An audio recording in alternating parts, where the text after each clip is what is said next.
ଯେଉଁ ସାଧକ, ଯେଉଁ ବ୍ୟକ୍ତି, ଯେଉଁ ସାଧିକା ସମସ୍ତ କାମନା ମାନଙ୍କୁ ତ୍ୟାଗ କରି ମମତା ରହିତ, ଅହଙ୍କାର ରହିତ, ସ୍ପୃହା ରହିତ ହୋଇ ବିଚରଣ କରନ୍ତି, ସେ ଶାନ୍ତିକୁ ପ୍ରାପ୍ତ ହୁଅନ୍ତି।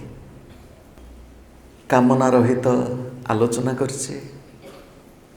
କାମନାର ଆଲୋଚନା କରି କାମର କ୍ଷେତ୍ର କେଉଁଠି, ଅକାମର କ୍ଷେତ୍ର କେଉଁଠି, ସକାମ ଗତି କିଭଳି, ନିଷ୍କାମ ଗତି କିଭଳି ଆମେ ଆଲୋଚନା କରିଛେ ସ୍ଥୂଳ ଭାବରେ ଏବଂ ଦେହ ମଧ୍ୟରେ। ନିସ୍ପୃହ, ସ୍ପୃହା ଶୂନ୍ୟ, ସ୍ପୃହା ରହିତ ଅବସ୍ଥା ଆମମାନଙ୍କ ଭିତରକୁ କିଭଳି ଆସିବ ସେ ବିଷୟ ମଧ୍ୟ ଆଲୋଚନା କରିଛେ। ନିସ୍ପୃହ, ଗତକାଲି ଆମେ ନିର୍ମମ ବିଷୟରେ ଆଲୋଚନା କରିସାରିଛେ। ନିରହଙ୍କାର, ନିରହଙ୍କାର ଶବ୍ଦର ଟିକେ ଆଜି ଆଲୋଚନା କରି ପୁଣି ଏହି ଶ୍ଲୋକ ବା ମନ୍ତ୍ରକୁ ପୂର୍ଣ୍ଣ ରୂପରେ ଟିକେ ବିଚାର କରିବା। ନିରହଙ୍କାର ଏଠି ଯେଉଁ ଭାବରେ ବ୍ୟବହାର କରାଯାଇଛି ଏକ ବ୍ୟକ୍ତିର ସ୍ୱଭାବକୁ ନେଇ ବ୍ୟବହାର କରାଯାଇଛି। ନିରହଙ୍କାର ଏକ ବ୍ୟକ୍ତି ବିଶେଷ। ଗତକାଲି ଅହମ ମମ ଏ ବିଷୟରେ ଆଲୋଚନା କରିଥିଲେ। ଅହମ ମୁଁ, ମମ ମୋର। ଯେତେବେଳେ ମୋର ବୋଲି କହେ ସେ ସମୟରେ ଅନ୍ୟର ବୋଲି ମଧ୍ୟ ତା ସହିତ ଆସେ। ଅନ୍ୟ, ପର, ମମ ପର, ମୋର ଏବଂ ଅନ୍ୟର। ସେଇଥିପାଇଁ ତ ଭଗବତ ଗୀତାର ଉପଦେଶ, ଭଗବତ ଗୀତାର ପ୍ରାରମ୍ଭରେ ଧୃତରାଷ୍ଟ୍ର ଯେତେବେଳେ କହୁଛନ୍ତି ସେ ସମସ୍ତଙ୍କୁ ମୋର ବୋଲି କହିପାରିନାହାନ୍ତି। ସଞ୍ଜୟଙ୍କୁ ଯେତେବେଳେ ପ୍ରଶ୍ନ ପଚାରୁଛନ୍ତି କହୁଛନ୍ତି ମାମ କାହା ପାଣ୍ଡବାହା, ମୋର ଏବଂ ପାଣ୍ଡୁର। ସଂକୀର୍ଣ୍ଣ ମନା ବ୍ୟକ୍ତି ସମସ୍ତଙ୍କୁ ସେ ନିଜର କରିପାରେନି। ଅତି କମରେ ବିଚାରରେ ମଧ୍ୟ ସମସ୍ତେ ମୋର ଏ ବିଚାର ମଧ୍ୟ ଆସେ ନାହିଁ। ଆଚାର କଥା ତ ପରର କଥା। ସଂକୀର୍ଣ୍ଣ ମନା ବ୍ୟକ୍ତି ନିଜ ଜୀବନକୁ ଏଭଳି ନିଚ ଆଡ଼କୁ ଟାଣି ନିଏ, ନିଜ ଜୀବନରେ ଶାନ୍ତି ନଥାଏ, ଅନ୍ୟ ଜୀବନରେ ଶାନ୍ତି ଆସିବ କେଉଁଠୁ? ଯେଉଁ ବ୍ୟକ୍ତିର ବିଚାର ଯେତେ ବ୍ୟାପକ, ସମସ୍ତେ ମୋର, ମୁଁ ସମସ୍ତଙ୍କର, ମୁଁ ଭଗବାନଙ୍କର, ସମସ୍ତେ ଭଗବାନଙ୍କର, ଯେହେତୁ ଆମେ ସମସ୍ତେ ଭଗବାନଙ୍କର, ସମସ୍ତେ ମୋର। ସେଇଥିପାଇଁ ତ ଭାରତବର୍ଷର ମୁନି ଋଷିମାନେ ଆମକୁ କହିଛନ୍ତି ଅୟମ ନିଜ ପରୋ ବା ଇତି ଗଣନା ଲଘୁଚେତସାମ୍ ଉଦାର ଚରିତାନାଂସ୍ତୁ ବସୁଧୈବ କୁଟୁମ୍ବକମ୍। ଯେଉଁମାନେ ଉଦାର ବ୍ୟକ୍ତି, ଯେଉଁମାନଙ୍କର ବିଚାର ବ୍ୟାପକ, ସେମାନେ ସମଗ୍ର ବସୁଧାକୁ ନିଜର କୁଟୁମ୍ବ ବୋଲି କହନ୍ତି। ଏଠି ମନେ ରଖନ୍ତୁ, ବସୁଧା ଯେତେବେଳେ ବୃକ୍ଷଲତା, କୀଟପତଙ୍ଗ, ପଶୁପକ୍ଷୀ ଏବଂ ମନୁଷ୍ୟ ସମସ୍ତେ ମୋର କୁଟୁମ୍ବର ଅଂଶବିଶେଷ। ବସୁଧା ଖାଲି ମନୁଷ୍ୟ ନୁହନ୍ତି। ସର୍ବେ ଭବନ୍ତୁ ସୁଖିନଃ, ଏଥିରେ କେବଳ ମନୁଷ୍ୟମାନେ ସୁଖରେ ରହନ୍ତୁ ତାହା ନୁହେଁ, ସମସ୍ତେ ସୃଷ୍ଟିରେ ଯେତେ ସମସ୍ତେ ସୁଖରେ ରହିବେ। ଅହମ୍, ଏ ଅହମ୍ ତତ୍ଵଟି କ'ଣ? ଏ ଅହମ୍ ତତ୍ଵ ଏକ ଶୁଦ୍ଧ ତତ୍ଵ। ଅହମ୍ ତତ୍ଵ ଏକ ଶୁଦ୍ଧ ତତ୍ଵ। ଅ ଠାରୁ ଆରମ୍ଭ କରି ଅକ୍ଷର ବର୍ଣ୍ଣମାଳାରେ ହ ପର୍ଯ୍ୟନ୍ତ, ଅ ଠାରୁ ହ ପର୍ଯ୍ୟନ୍ତ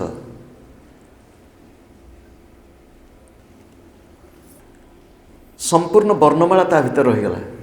ଅ ଠାରୁ ହ, ଅହମ୍। ଏ ଅହମ୍ ଆମେ ଯଦି ଯାହାକୁ ପଚାର, ଅହମ୍ ଅର୍ଥାତ୍ ମୁଁ, ଆମେ ଯାହାକୁ ପଚାରିବା ସିଏ ଯଦି ତାର ଭାଷା ପରିପ୍ରକାଶ କରିବାର ଶକ୍ତି ଥିବ ସେ କହିବ ଅହମ୍, ମୁଁ। ବାଘକୁ ପଚାରିଲେ ତୁମେ କିଏ? ସେ କହିବ ମୁଁ ବାଘ।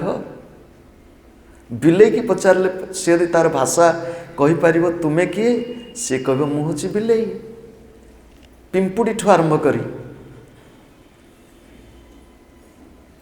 ପିପିଲିକାନ୍ତ ତନୁଷୁ ପ୍ରୋତାହା, ପିମ୍ପୁଡ଼ିଠୁ ଆରମ୍ଭ କରି ସୃଷ୍ଟିର ବ୍ରହ୍ମା ପର୍ଯ୍ୟନ୍ତ ସମସ୍ତଙ୍କ ଭିତରେ ସେ ଅହମ୍ ବୋଧ ଅଛି।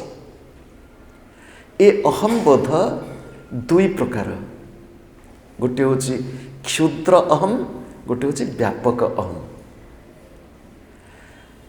ବ୍ୟାପକ ଅହମ୍ ମୁଁ ଭଗବାନଙ୍କର, ଭଗବାନ ମୋର, ଏଇ ବିଚାର ବ୍ୟାପକ ଅହମ୍। ଉପନିଷଦର ଅହମ୍ ବ୍ରହ୍ମାସ୍ମି ଏ ହେଉଛି ବ୍ୟାପକ ଅହମ୍। ନିଜକୁ କ୍ଷୁଦ୍ରରୁ କ୍ଷୁଦ୍ରତମ କରିନେବ, ନିଜରୁ ବୃହତ୍ତରରୁ ବୃହତ୍ତମ କରିନେବ, ଏଇଭଳି ସାମର୍ଥ୍ୟ ହନୁମାନଙ୍କର ଥିଲା। ଭକ୍ତରାଜ ହନୁମାନ ଯେତେବେଳେ ସମୁଦ୍ର ଲଙ୍ଘି ଲଙ୍କାକୁ ଯାଉଛନ୍ତି, ପ୍ରତିବନ୍ଧକକୁ ଦୁଇ ପ୍ରକାରେ, ନିଜକୁ ଅଣହ ଅଣିୟାନ, ମହତୋ ମହିୟାନ। ଅଣହ ଅଣିୟାନ ସର୍ବବ୍ୟାପକ ଭଗବାନ, ଅଣୁ ମଧ୍ୟରେ ମଧ୍ୟ ସିଏ ନିଜକୁ ଅଣୁଠାରୁ ଆହୁରି ନ୍ୟୁନ, ନିଜର ଅହଙ୍କାର ଅଭିମାନ ଅହମିକା ନଷ୍ଟ ହେଇଯାଉ, ଏ ପ୍ରଭୁ ମୋ ଭିତରେ ମୁଁ ବୋଲି କହିବି ଏଇଭଳି ଭାବ ନ ଆସୁ। ଭକ୍ତ ଭିତରେ ଯେଉଁ ଦୈନ୍ୟ ଭାବ ଆଉ ବେଦାନ୍ତର ଅଣହ ଅଣିୟାନ, ଏ ହେଉଛି ଗୋଟିଏ ପ୍ରକାର। ମୁଁ କିଛି ନୁହେଁ, ଶୂନ୍ୟ। ଗୁରୁଦେବ କହନ୍ତି ଶୂନ୍ୟ ନହେଲେ ପୂର୍ଣ୍ଣକୁ ଅନୁଭବ କରିପାରିବେ ନାହିଁ, ଶୂନ୍ୟ ହିଁ ପୂର୍ଣ୍ଣ। ଗୁରୁଦେବ କହନ୍ତି ଶୂନ୍ୟ ତାହାର ପୂର୍ଣ୍ଣ କରୁକ, ତବ ଦକ୍ଷିଣ ପାଣି ଅରୂପ ତୁମାର ବାଣୀ। ଶୂନ୍ୟ ନହେଲେ ପୂର୍ଣ୍ଣ ହେବ ନାହିଁ। ଗଣିତ କ୍ଷେତ୍ରରେ, ବିଜ୍ଞାନ କ୍ଷେତ୍ରରେ ସବୁଠାରୁ ବଡ଼ ଅବଦାନ ହେଉଛି ଶୂନ୍ୟ। ଏ ଶୂନ୍ୟ ତତ୍ତ୍ୱ, ମହାନ ଆଧ୍ୟାତ୍ମିକ ତତ୍ତ୍ୱ, ବିଜ୍ଞାନ ତତ୍ତ୍ୱ, ଗାଣିତିକ ତତ୍ତ୍ୱ, ଏ ଶୂନ୍ୟ ତତ୍ତ୍ୱ ଦେଖେଇଛି କିଏ ବିଶ୍ୱକୁ? ଶିଖେଇଛି କିଏ? ସମାଜବାଦ, ବୈଦିକ ସମାଜବାଦ, ଉପନିଷଦ, ବେଦର ମନ୍ତ୍ର, ସମଗ୍ର ସମାଜ, କେବଳ ମନୁଷ୍ୟ ଭିତରେ ନୁହଁ, ସୃଷ୍ଟିର ପ୍ରତ୍ୟେକ ପ୍ରାଣୀ ଶାନ୍ତିପୂର୍ଣ୍ଣ ଭାବରେ ସହାବସ୍ଥାନ କରିବେ, ସେମାନଙ୍କ ଭିତରେ ପ୍ରୀତି ମୈତ୍ରୀ ରହିବ, ସମସ୍ତଙ୍କ ସହିତ ଏକକାଳୀନ ସମତାଳରେ ପ୍ରଗତି ହେଉ, ଇଏ ହେଉଛି ସମାଜବାଦ, ଇଏ ହେଉଛି ବୈଦିକ ବିଚାର। ତ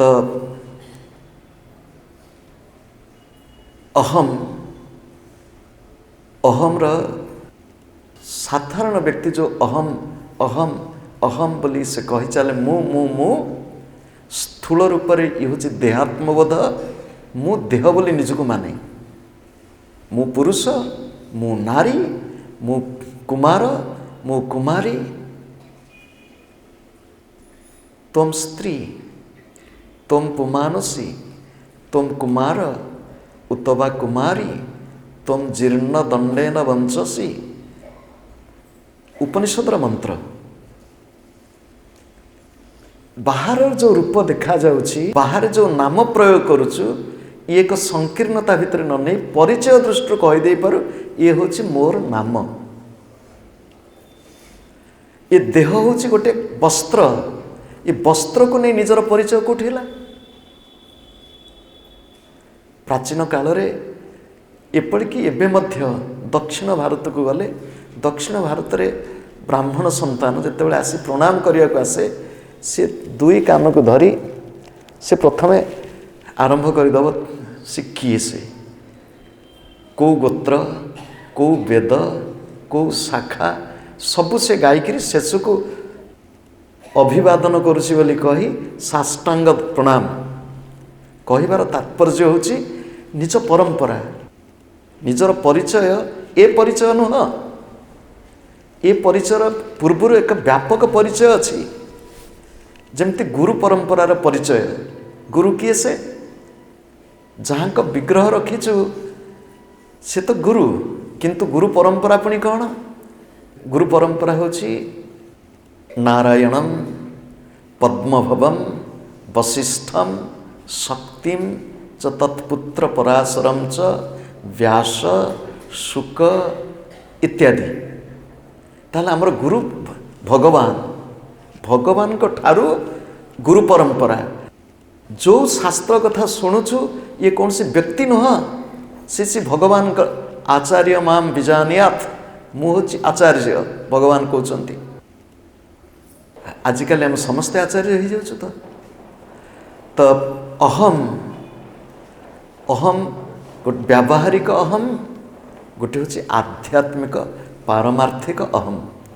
व्यावहारिक अहम व्यवहार कर ठीक अच्छी, किंतु आमे जदि भ्रमरे रही अज्ञानतावशत जो अहम बोध नहीं कि रोचु, से अहम बोधरु मुक्त हुआ। निर्मम निरहंकार, अहंकार ममकार, मु एवं मोर। अहंकार शब्दर द्वितीय अर्थ होची अहम कर्ता इति भाव अहंकार। भगवान आमको पांचटी कर्मेन्द्रिय, पांचटी ज्ञानेन्द्रिय एवं चारोटी अंतःकरण देइछन्ति। करण शब्दर अर्थ होची जंत्र। करण शब्दर अर्थ होची जंत्र। चारोटी भीतर जंत्र, 10टी बाहर जंत्र। भीतर जंत्र होची 4, मन बुद्धि अहंकार चित्त। मन संशयात्मिका मन, संदेह सृष्टि करे मन। संकल्प विकल्पात्मिका मन, मन भितरे नाना प्रकार कल्पना एवं ए कल्पना पूर्ण नहेले आउ तार अन्य कौन करहब, किंबा एटा पूर्ण हेले पुणी ता पछू कौन संकल्प विकल्प सृष्टि करुथिबा मन। वृत्ति प्रवाह मन, मन भितरे विभिन्न भावनार चिंतार स्रोत सृष्टि करुथिबा मन। निश्चयात्मिका बुद्धि, भितरे निष्पत्ति नौथिबा जंत्रटी से होची बुद्धि। अहम कर्ता इति अहंकार, स्मरणात्मिका वृत्ति चित्त। अहम कर्ता, मु होची मु करिछि, मु कर्ता। कर्ता किए? मु करे। भोक्ता किए? से मु कि भोग करे। जे पर्यंत आम भितर टिके टिके विचार न सृष्टि न हो किए कर्ता, ये देह देइछि किए? ये देह आपण कहिबे मो पाइछि देह। ये देह होछि पूर्व जन्मर कर्मफलरू ये देह मिलिछि। पूर्व जन्मर कर्मफलरू ये देह मिलला। किंतु ये देह जो परिवार रे जन्म नहीं थाउ, देहर पुरुष देह ही थाउ कि नारी शरीर ही थाउ, ये सब जी देइछंती तांको आमे भूलुछु। देह को लेकिन निजर परिचय को धरिछु। एठी एक अहंकार 3टी दिग। गोटे होची व्यक्तित्व, गोटे होची कर्तृत्व, गोटे होची प्रभुत्व। अहंकार 3टी दिग, गोटे होची व्यक्तित्व, गोटे होची कर्तृत्व, गोटे होची प्रभुत्व। मु निजको जने व्यक्ति बोली भावे, एठी भ्रम। ये सृष्टि को जे व्यक्त करिसंती से प्रभु। अव्यक्तादिनी भूतानि व्यक्त मध्यानि भारत। सी अव्यक्त, सी सृष्टि को व्यक्त करिसंती। ये सृष्टि भितरे आमे प्रत्येक आम समस्त को व्यक्त करिथिबा होचंती सी। किंतु तांको भूली जाई निजर शरीर मन इंद्रिय एवं अन्यान्य उपाधि को धरी जितेबाला मु निजको जड़े व्यक्ति बोली भावी नौची, ये हूँ मोर व्यक्तित्व। जिते मु चलुची उदाहरण स्वरूप जिते मु जड़े व्यक्ति, मोर गोटे नाम अच्छी, गोटे रूप अच्छी, ତ ବ୍ୟକ୍ତିତ୍ୱ ଏ ହେଲା ଅହଙ୍କାରର ଗୋଟିଏ ଦିଗ। କର୍ତ୍ତୃତ୍ୱ କିଏ କରୁଛି ନା ମୁଁ କଲି। ଏ କର୍ମ କରିଛି କିଏ ନା ମୁଁ କରିଛି। କର୍ତ୍ତୃତ୍ୱ, ବ୍ୟକ୍ତିତ୍ୱ, ଅହଂ କର୍ତ୍ତା ଇତି ଭାବ। କର୍ତ୍ତୃତ୍ୱ କିଏ କରୁଛି, କିଏ କରୁଛି। କର୍ତ୍ତା ପ୍ରକୃତରେ କିଏ କରେ? ଆପଣ ଭାବନ୍ତୁ, ମହାପ୍ରସାଦ ବଢ଼ାଇଛି, ମହାପ୍ରସାଦ ସୁଗନ୍ଧି ଆମେ ଆଘ୍ରାଣ କରୁଛୁ, ମହାପ୍ରସାଦଙ୍କୁ ଦର୍ଶନ କରୁଛୁ, ମହାପ୍ରସାଦଙ୍କୁ ସ୍ପର୍ଶ ବି କଲୁ, ମହାପ୍ରସାଦଙ୍କୁ ହାତ ନେଇକରି ମହାପ୍ରସାଦଙ୍କୁ ପାଟି ଭିତରେ ପୁଣି ଭିତରକୁ, ଇଏ ଯେତେକ କର୍ମ ଚାଲିଗଲା କିଏ କଲା? ଇଏ ଦେହ କଲା ନା ପ୍ରାଣ କଲା ନା ଇନ୍ଦ୍ରିୟ, ମହାପ୍ରସାଦ ସେବା ନା ଇନ୍ଦ୍ରିୟ କଲା? କିଏ କଲା? କିଏ କର୍ତ୍ତା, କିଏ ଭୋକ୍ତା? ଯିଏ ନିଜକୁ କର୍ତ୍ତା ବୋଲି ଭାବିବ, ମନେ ରଖନ୍ତୁ, ଯିଏ ନିଜକୁ କର୍ତ୍ତା ବୋଲି ଭାବିବ ସିଏ ତାକୁ ଭୋକ୍ତା ହେବାକୁ ପଡ଼ିବ। କର୍ମର ଯିଏ କର୍ତ୍ତା ହେବ ତାକୁ ଭୋକ୍ତା ହେବାକୁ ପଡ଼ିବ। ଯିଏ କର୍ତ୍ତା ସେ ଭୋକ୍ତା। ଏ କର୍ତ୍ତା କର୍ତ୍ତୃତ୍ୱ ଭାବ ଯିବ କିଭଳି? ମୁଁ କର୍ତ୍ତା ନୁହେଁ ତୁମେ, ମୁଁ ନୁହେଁ ତୁମେ, ମୁଁ କର୍ତ୍ତା ନୁହେଁ ତୁମେ, ମୁଁ ମୋ ପାଇଁ କରୁନାହିଁ ତୁମରି ପାଇଁ। ଯଦି ଏ ଦେହକୁ ଗାଧେଇ ଦେଉଛି, ଏ ମୋ ପାଇଁ ମୁଁ ଗାଧେଇ ଦେଉନାହିଁ, ଏ ପ୍ରଭୁ ତୁମରି ପାଇଁ। ଏ ଦେହକୁ ପୋଷାକରେ ସଜେଇ ଦେଉଛି, ମୁଁ ନିଜେ ଭଲ ଦେଖାଯିବା ପାଇଁ ନୁହେଁ, ତୁମ ଆଖିକି ମୁଁ ଟିକେ ଭଲ ଦେଖାଯାଏ। ଅନ୍ନ ପ୍ରସାଦ ମୁଁ ଗ୍ରହଣ କରୁଛି ମୋ ନିଜ ପାଇଁ, ଇନ୍ଦ୍ରିୟ ଲାଳସା ତୃପ୍ତି ପାଇଁ ନୁହଁ, ତୁମରି ମନ୍ଦିରକୁ ତୁମକୁ ମୁଁ ଖୁଆଇ ଦେଉଛି, ତୁମେ ମୋ ଭିତରେ ଅଛ। ପ୍ରତି କର୍ମରେ ଯଦି ଏହି ଚେତନା ରହିବ, ମୁଁ ନୁହେଁ ତୁମେ, ନହେଲେ ଅହଙ୍କାର। ପ୍ରତ୍ୟେକ କର୍ମର ଫଳ ଅଛି, କର୍ମ କରି ନ ଫଳ ପାଇ ପ୍ରାଣୀତା ଅବଶ୍ୟ ଭୁଞ୍ଜଇ। କର୍ତ୍ତୃତ୍ୱ, ଅହଙ୍କାର, ବ୍ୟକ୍ତିତ୍ୱ, ମୁଁ କିଏ, କର୍ତ୍ତୃତ୍ୱ, କର୍ତ୍ତା କିଏ, ପ୍ରଭୁତ୍ୱ। ଆପଣ ଦେଖନ୍ତୁ, ପ୍ରଭୁତ୍ୱ କଥାଟି ବୁଝନ୍ତୁ। ମୋ ଘର, ଏ ଘରର ମାଲିକ କିଏ? ମୋ ଆଶ୍ରମ, ଆଶ୍ରମର ମାଲିକ କିଏ? ମୋ ସ୍ତ୍ରୀ, ମୋ ସ୍ୱାମୀ, ମୋ ପିଲା, ମୋ ଗାଡ଼ି, ମୋ ସବୁଠି ନିଜର ପ୍ରଭୁତ୍ୱ। ପ୍ରଭୁ କିଏ ସେ? ପ୍ରଭୁତ୍ୱ। ପ୍ରତ୍ୟେକ ବ୍ୟକ୍ତି ନିଜର ପ୍ରଭୁତ୍ୱ ଅନ୍ୟ ଉପରେ ଜାହିର କରିବାକୁ ଚେଷ୍ଟା କରୁଛି। ପ୍ରତ୍ୟେକ ବ୍ୟକ୍ତି ନିଜର ଅଧିକାର ଅନ୍ୟ ଉପରେ, ଅନ୍ୟକୁ ଆଙ୍ଗୁଳି ଦେଖି ଦେଉଛି, ଅନ୍ୟକୁ ପ୍ରଭୁତ୍ୱ। ତାହେଲେ କିଏ ମାଲିକ?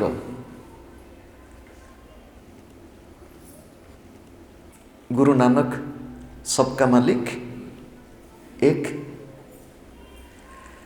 ମୁଁ ତ ଖାଲି ହାତରେ ଆସିଥିଲି, ମୋତେ ତ ଖାଲି ହାତରେ ଯିବାକୁ ପଡ଼ିବ। ଭଗବାନ ଗୁରୁଦେବ କରୁଣା କରି ବହୁତ ଦେଖେଇ ଦେଲେଣି, ଦୁନିଆକୁ ଦେଖେଇ ଦେଲେଣି, ଲୋକଙ୍କୁ ଦେଖେଇ ଦେଲେଣି, ଲୋକ ଚରିତ୍ର ଦେଖେଇ ଦେଲେଣି, ବ୍ୟକ୍ତି ସ୍ୱଭାବକୁ ଦେଖେଇ ଦେଲେଣି। ଆଉ ଏ ଗୁରୁଦେବଙ୍କ ଏତେ କରୁଣା, ତ ଖାଲି ହାତରେ ତ ଆସିଥିଲ, ଖାଲି ହାତରେ ଯିବାକୁ ପଡ଼ିବ। ମୋର ମୁଁ ହେଉଛି ମାଲିକ, ପ୍ରଭୁତ୍ୱ, ମୁଁ ହେଉଛି ପ୍ରଭୁ।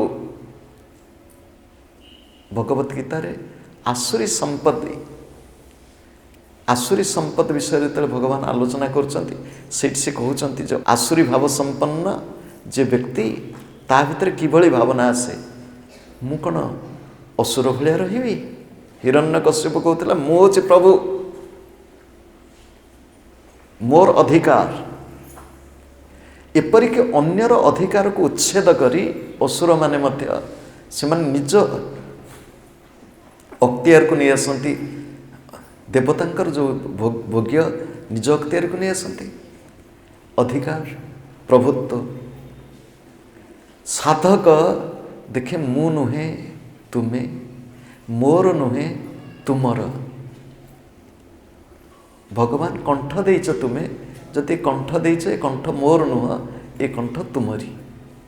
ए कंठ जदि किछि गाइबा को समर्थ ताल से तुमरी गुण गाऊ, तुमरी महिमा गान करू। भगवान जदि किछि बुद्धि देइछ, ए बुद्धि तुमरी, ए बुद्धि तुमरी सेवा, ए तुमरी रूपरे ए जगतर सेवा पाई ए बुद्धि नियोजित हो। भगवान जदि किछि सृष्टि करिवार सामर्थ्य ये तुमरी। भगवत गीतारे भगवान निजे कहउचंती जे कौनसी व्यक्ति भितरे जदि किछि विभूति अछि, से विभूति होछि मोरी विभूति।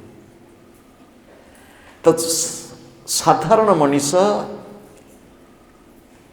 कामनायुक्त, साधारण मनीष स्पृहायुक्त, साधारण मनीष ममतायुक्त, साधारण मनीष अहंकारी। साधक धीरे धीरे साधारण निज जीवन को बदलाए, कामना को कमाए, स्पृहार सीमांकन करे, निज भितर ममता को धीरे धीरे कमई मोर नुहे प्रभुंकर यही विचार रखे। गतकाली आलोचना करथिले ममतारू समता एवं अहंकारु निरहंकार, अभिमानरू निरभिमान। ये अवस्था को साधक धीरे धीरे धीरे धीरे आगे जाए। जेतेबेले आगे जाए भगवान कहउचंती ईश्वर अनुग्रहात्, ईश्वर अनुग्रह अवधूत गीतारे ईश्वरानुग्रहात् देव पुंसाम अद्वैत वासना। ईश्वर अनुग्रह गुरु कृपा, संत कृपा, शास्त्र कृपा, से कृपारू अनेक समय लोक भावती जोग साधना रे भगवान कौठु आइले। जोग सूत्र भगवान महर्षि पतंजलि कहउचंती ईश्वर प्रणिधानात् समाधि सिद्धे ईश्वर प्रणिधानात्, ईश्वर प्रणिधानात् वा। ईश्वर ठारे प्रभु ठारे समर्पण निजको न कले कि साधना हुए। तो यही समर्पण बोधरे धीरे धीरे तले आगे जाए भगवान को कृपारू, गुरु को कृपारू, शास्त्र को कृपारू सी स्थित प्रज्ञ, स्थिर बुद्धि, समाधिस्थ समाधि अवस्था लाभ करे।